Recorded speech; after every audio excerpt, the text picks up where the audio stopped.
setiap kebijakan-kebijakannya tadi ditegaskan oleh Pak Tom bahwa dia laporkan kepada Presiden pada waktu itu. Siapa pada waktu itu presidennya? Pak Jokowi. Jadi clear pada waktu itu sudah ada koordinasi. Ahli dari Pak Muzakir, kalian sudah dengar sendiri semua tentang bagaimana kerugian negara itu unsur pokok. Tidak ada kerugian negara, tidak ada kasus. Ya, dan sampai saat ini tidak ada bukti adanya kerugian negara secara real.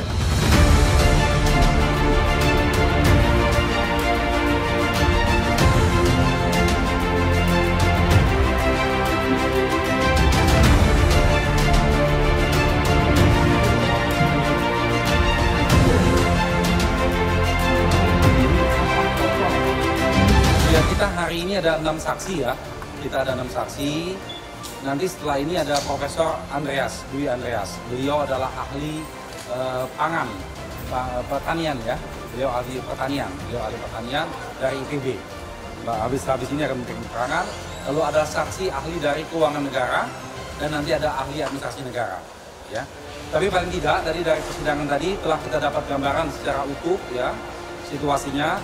Satu pertama dari keterangan Pak Tom yang tadi akhirnya diizinkan untuk menyampaikan keterangan. Sudah jelas betul bahwa pada waktu itu beliau tidak ditawarkan untuk memilih penasihat hukum sendiri. Jadi jelas kalimatnya, bukan dari kita, dari Pak Tom sendiri, bahwa pada waktu itu langsung ditunjuk sebagai tersangka dan disediakan. Jadi tidak diberikan kesempatan untuk memilih. Bahkan ada waktu 3 jam dia kosong tidak diberikan kesempatan untuk menghubungi keluarganya. Ya, itu poin satu. Lalu yang kedua, setiap kebijakan-kebijakannya tadi ditegaskan oleh Pak Tom bahwa dia laporkan kepada Presiden pada waktu itu. Siapa pada waktu itu presidennya? Pak Jokowi. Pak Jokowi pada waktu itu sudah dilaporkan sama beliau dan baik itu secara formal maupun secara informal semua kegiatannya. Jadi clear pada waktu itu sudah ada koordinasi. Ya. Nah, kaitan dengan tadi ahli dari Pak Muzakir, kalian sudah dengar sendiri semua tentang bagaimana kerugian negara itu unsur pokok. Tidak ada kerugian negara, tidak ada kasus. Ya, dan sampai saat ini tidak ada bukti adanya kerugian negara secara real. Ya, audit investigatif tadi. Ya, itu tidak ada. Bahkan kemarin kami sudah kasih tahu ke kawan-kawan media, kita punya bukti BPK yang sudah melakukan audit 2015-2016 pada waktu itu dan tidak ada ditemukan kerugian negara. Jadi kalau ada nanti baru mau mencoba mencari orang sudah jadi tersangka, itu salah. Itu salah. Jadi ahli pidana sudah menjelaskan. Lalu tadi dari Pak Antoni, poinnya adalah ini penting nih, bahwa swasta harus dilibatkan dalam kondisi itu. Karena ternyata BUMN kita tidak mampu. Jadi mau tidak mau harus melibatkan swasta dalam proses impor ini. Jelas tadi disampaikan. Lalu tadi tidak ada pelanggaran.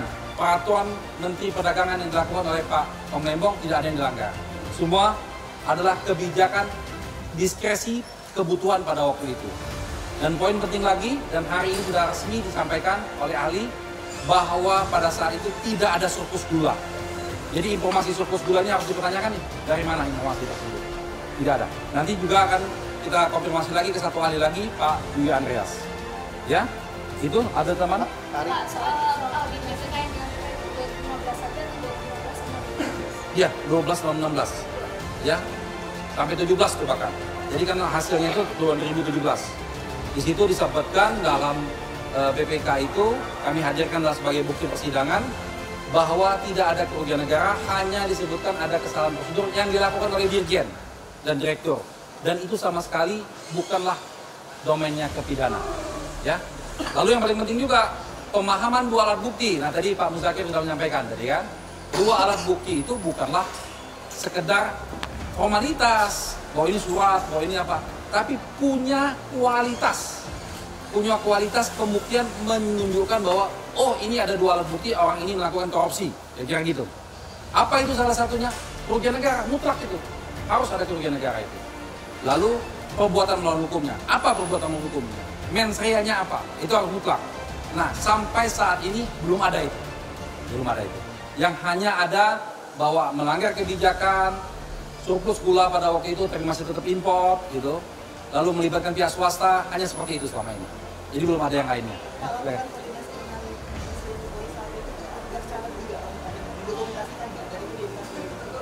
Kami tidak mengajukan sebagai bukti, tadi didapat keterangan itu dalam persidangan, ya, dan itu keterangan dalam persidangan itu tentunya mempunyai nilai hukum, dan itu disampaikan langsung oleh Pak Tom Lebong, ya. Hari ada upaya penangguhan penahanan nggak sih buat Pak Tom Lebong itu? Ya kita tunggulah hasil proses pra-peradilan ini. Ya kita sama-sama hargai proses ini. Semoga nanti ada keputusan yang terbaik dan bisa membuka. Ini juga berbahaya karena kenapa? Karena kaitannya ini akan menjadi jurisprudensi. Satu, masalah kebijakan tidak dapat dipidana. Ini mengkhawatirkan nih. Kebijakan dapat dipidana ini mengkhawatirkan banyak orang.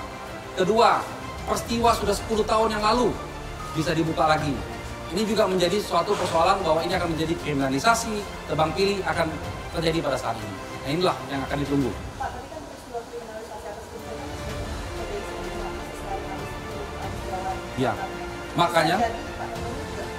Ya, makanya dalam periode kepemimpinan presiden saat ini sebaiknya jangan. Ini harus dihentikan. Jangan kita karena tidak suka kepada seseorang lalu menzalimi orang dengan kasus hukum yang dibuat-buat. Itu namanya kriminalisasi. Itu tidak boleh. Semoga dalam periode ini jangan terjadi lagi. Ya, dalam proses pra-peradilan inilah kita lihat. Kalau pra-peradilan ini bisa melihat secara objektif, tadi ahli-ahli yang kita hadirkan, bagaimana kawan-kawan dari jaksa juga tadi tidak bisa menjelaskan, dan publik bisa menilai apakah kriminalisasi itu masih ada atau tidak ada. Bisa dinilai. Oke?